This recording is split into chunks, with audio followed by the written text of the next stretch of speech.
Hey folks, Mike Johnson here. If it's got wheels and an engine, you're in the right place. On this channel, we dive into car repairs, maintenance tips, and everything you need to keep your ride running smooth. If you're into cars and want to keep learning, don't forget to hit that like button and subscribe. It really helps the channel out. All right, enough talking.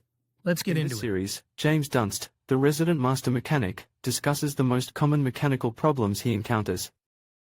He discusses the causes, what, if anything, can be done about them, and any other questions a mechanic might likely ask when trying to correctly diagnose a solution to such a problem.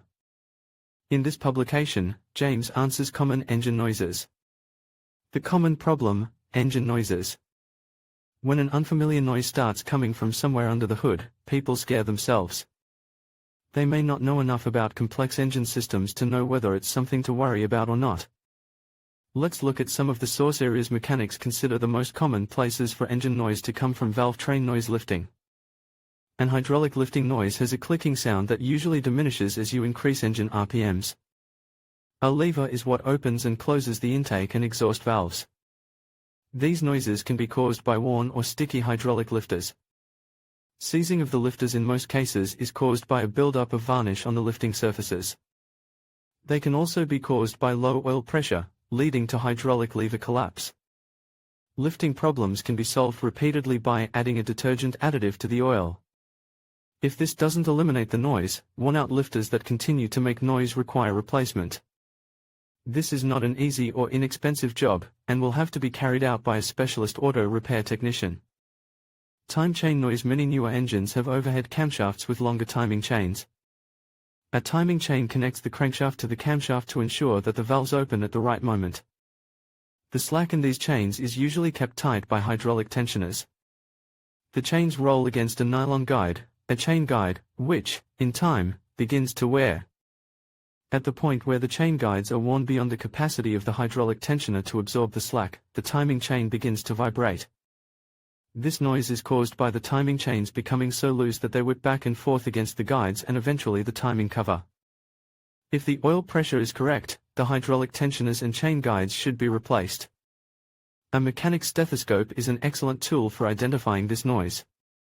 If the noise is loudest when you touch the timing cover with the stethoscope removed, the problem should be confirmed and repaired.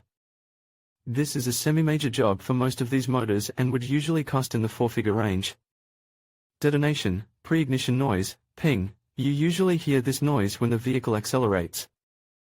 Most people call it a ping or noise signal. This noise is caused by an air-fuel mixture in the engine cylinder being prematurely ignited by the heat of compression as the piston advances through the compression stroke.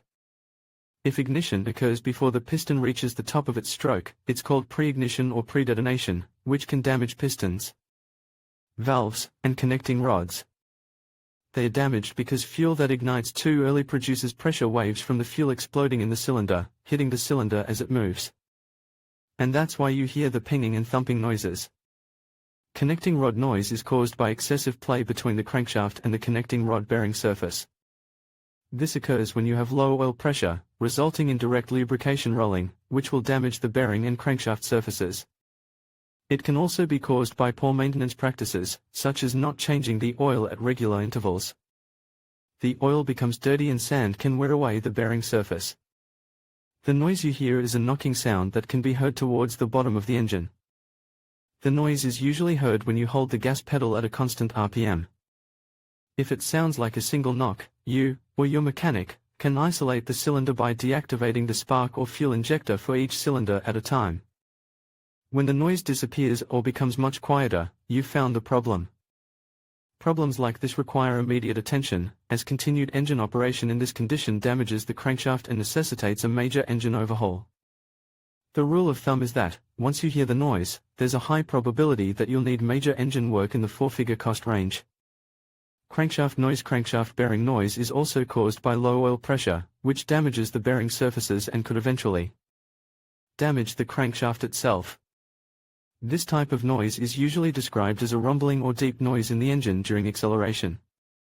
If this sound is heard, it is extremely important that the engine is not restarted until the oil pan has been removed and the crankshaft bearings inspected. In many cases, the engine can be saved if the crankshaft is not damaged. A mechanic will repair the problem by replacing the bearings and solving the oil pressure problem. The bearing shells are what the crankshaft turns inside. If you continue to run the engine with this condition, you will certainly cause major engine failure. There's also a strong possibility that by the time you hear the noise, it may be too late to register it without removing the engine. This can be a costly repair in the 4-figure range. Piston slap. This noise is caused by excessive play between the piston skirt and the cylinder wall, and is generally found on high-mileage vehicles. The usual cause of this problem is cracks in the lower piston skirt. The piston skirt is the lower part of the piston that will develop cracks over time due to metal fatigue. The noise sounds like a muffled bell or a deep hollow in the engine, and is most noticeable when the engine is cold. If the noise disappears when the motor warms up, nothing needs to be done. Backlash is reduced by expansion of the piston skirt as the engine reaches temperature and, in many cases, the noise disappears altogether. If the noise is reduced as engine temperature rises but does not disappear, replacement of the piston itself would be the most likely remedy. There's really nothing you can do to avoid this problem and, fortunately, it's not as serious a repair job as some of those above. Piston pin noise. Piston pin noise is similar to valve train noise. The noise is unique in that you'll hear a double knocking sound caused by the lack of oil and excessive play between the piston and the connecting rod. A piston pin attaches the connecting rod to the piston.